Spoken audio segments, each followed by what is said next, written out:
একটা ধাঁধা দিয়ে শুরু করছি। বলুন তো, ধানের শীষ বিএনপির প্রতীক কিভাবে হলো, অথবা ধানের শীষ কাদের প্রতীক ছিল? জানি অনেকেরই অজানা।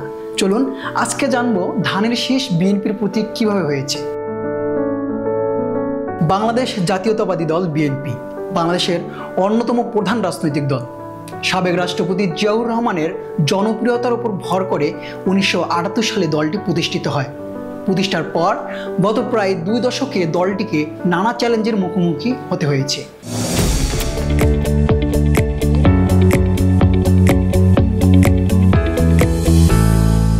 জিয়াউর রহমান যখন 1975 সালে 7 নভেম্বর ক্ষমতায় আসেন, তখন বাংলাদেশের রাজনৈতিক প্রেক্ষাপট ছিল একেবারেই ভিন্ন। 1975 সালে 15 আগস্ট বাংলাদেশের প্রতিষ্ঠাতা রাষ্ট্রপতি শেখ মুজিবুর রহমানকে হত্যার পর সেনাবাহিনীতে চলছিল অভ্যুত্থান পাল্টা অভ্যুত্থানের পালা। নিজের ক্ষমতা দীর্ঘস্থায়ী এবং গ্রহণযোগ্য করতে প্রেসিডেন্ট জিয়া 19 দফা অর্থনৈতিক কর্মসূচি চালু করেন।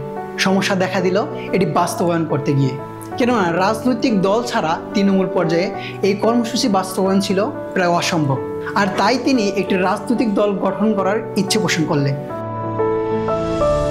1977 সাল 1 জানুয়ারি জিয়াউর রহমান জাতীয়তাবাদী গণতান্ত্রিক দল নামে একটি নতুন রাজনৈতিক দল প্রতিষ্ঠা করলেন। এর প্রতিষ্ঠাতা সভাপতি ছিলেন বিচারপতি আব্দুস সাত্তার। দর্শন বাংলাদেশী জাতীয়তাবাদ ও ইসলামী মূল্যবোধ নির্ভর জাতীয় ঐক্য।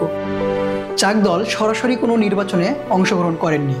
এর প্রধান কারণ, দলটি ছিল মূলত রাজনৈতিক ভিত্তি তৈরির প্ল্যাটফর্ম। 1978 সালের রাষ্ট্রপতি নির্বাচনে জিয়াউর রহমান স্বতন্ত্র প্রার্থী হিসেবে লড়াই করলেও তার মূল প্রচারের সংগঠন ছিল জাক দল। কোনো ঐতিহাসিকের মতে এই সময় দলটি নিজেদের নির্বাচনী প্রতীক হিসেবে মোড়ক প্রস্তাবনার মধ্যে ছিল, কিন্তু যেহেতু দলটি ছিল স্বল্পস্থায়ী, তাই পরবর্তীতে আর এই প্রতীক ব্যবহার করেননি। এবার আসি ধানের শীষ প্রতীক কিভাবে বিএনপি হলো সেই আলোচনায়। 1978 সালের 28 আগস্ট জাক দলের বর্ধিত সভায় দলটি বিলুপ্ত ঘোষণা করা হয়। একই সময় দলের এবং এর অঙ্গ সংগঠনের সকল সদস্য বাংলাদেশ জাতীয়তাবাদী দল নামের নতুন দলে যোগদানের সিদ্ধান্ত নেয়। এর 3 দিন পর অর্থাৎ 1 সেপ্টেম্বর নতুন দল হিসাবে বিএনপির আত্মপ্রকাশ ঘটে। স্বাধীন বাংলাদেশের বিএনপি প্রথম রাজনৈতিক দল যারা সেনা শাসনের নানা সুযোগ সুবিধার মধ্য দিয়ে গঠিত হয়েছিল। প্রেসিডেন্ট জিয়া বিভিন্ন রাজনৈতিক পথ ও মতের অনুসারীদের এক প্ল্যাটফর্মে এনে এই দল প্রতিষ্ঠা করেছিলেন। ঐতিহাসিক সূত্রে জানা যায় বিএনপির প্রতীক হওয়ার আগেও ধানের শীষ নির্বাচনে ব্যবহৃত হয়েছিল। 1977 সালের নির্বাচনে ধানের শীষ মার্কায় প্রতিদ্বন্দ্বিতা করেছিলেন মাওলানা আব্দুল হামিদ খান ভাসানীর নেতৃত্বে ন্যাশনাল আওয়ামী পার্টি বা ন্যাপ। ধানের শীষকে প্রতীক হিসাবে বেছে নিয়ে যুক্ত ফ্রন্ট থেকে বের হয়ে গিয়েছিলেন মাওলানা ভাসানীর নেতৃত্বাধীন ন্যাপ। পরবর্তীতে মাওলানা ভাসানীর নেতৃত্বে ন্যাপের বড় একটি অংশ, যারা কিনা মশিউর রহমান জাদু মিয়ার নেতৃত্বে বিএনপিতে অংশ নেন। 1991 সালে নির্বাচনের আগে দলটি ধানের শীষ প্রতীক গ্রহণ করে, যা পরবর্তীতে তাদের প্রধান নির্বাহী প্রতীক হিসাবে প্রতিষ্ঠিত হয়। এর আগে কয়েকটি নির্বাচনে আওয়ামী লীগ নৌকা প্রতীক নিয়ে নির্বাচনের প্রতিদ্বন্দ্বিতা করেছিল। নৌকা প্রতীক তখন মানুষের মধ্যে ব্যাপক জনপ্রিয়তা লাভ করেছিল, কেননা নদীমাতৃক বাংলাদেশের নৌকা বেশ পরিচিত একটি বাহন। অন্যদিকে তৎকালীন সরকারে থাকা জাতীয় পার্টি লাঙ্গল প্রতীকও ছিল গ্রাম বাংলার বহুল ব্যবহৃত একটি কৃষি উপকরণ।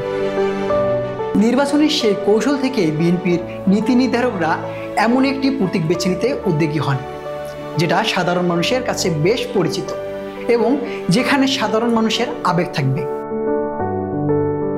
সেই সিদ্ধান্ত থেকেই বিএনপি নীতি নির্ধারকরা ধানের শীষ প্রতীক বেছে নেয়। এর পেছনে যুক্তি হিসাবে তারা বলেন, বাংলাদেশ কৃষি প্রধান দেশ, দেশের অধিকাংশ মানুষ কৃষির উপর নির্ভরশীল। এই অবস্থায় বিএনপি ধানের শীষ প্রতীক গ্রহণ করে কৃষক দরদী ইমেজ তুলে ধরে। যেহেতু ভাসানী ন্যাপের বড় অংশ বিএনপিতে মিশে যায়, তখন ধানের শীষ নিজেদের নির্বাচনী প্রতীক হিসাবে চূড়ান্ত করে বিএনপি। সেবার খালেদা জিয়া সহ দলের অন্যান্যরা ধানের শীষ প্রতীক নিয়ে সরকার গঠন করেন। নির্বাচনে ধানের শীষ প্রতীক নিয়েই বিএনপির প্রার্থীরা সকলেই গ্রামগঞ্জে পৌঁছে গিয়েছিল। সেবার বিএনপি ধানের শীষের বিরোধিতা এতটাই ভয় পেয়েছিল যে ইসলামী গণতান্ত্রিক দল নামের নতুন একটি রাজনৈতিক দলকে নির্বাচনী প্রতীক হিসাবে গমের শীষ প্রতীক বরাদ্দ দেওয়া হয়েছিল। গমের শীষ প্রতীকটি ধানের শীষের সাথে সাদৃশ্যপূর্ণ হওয়ার কারণে এটি একটি বিভ্রান্তি সৃষ্টির কৌশল হিসেবে ব্যবহৃত হয়েছিল, যার প্রতিবাদ করেছিল বিএনপি। রাজনৈতিক চ্যালেঞ্জ ও পরিবর্তনের মধ্য দিয়ে বিএনপির ধানের শীষ প্রতীক আজও বাংলাদেশের রাজনৈতিক দৃশ্যে একটি শক্তিশালী পরিচয়। কৃষকের সাথে সম্পর্ক ও রাজনৈতিক কৌশলের সমন্বয়ে এই প্রতীকটি আজও প্রাসঙ্গিক।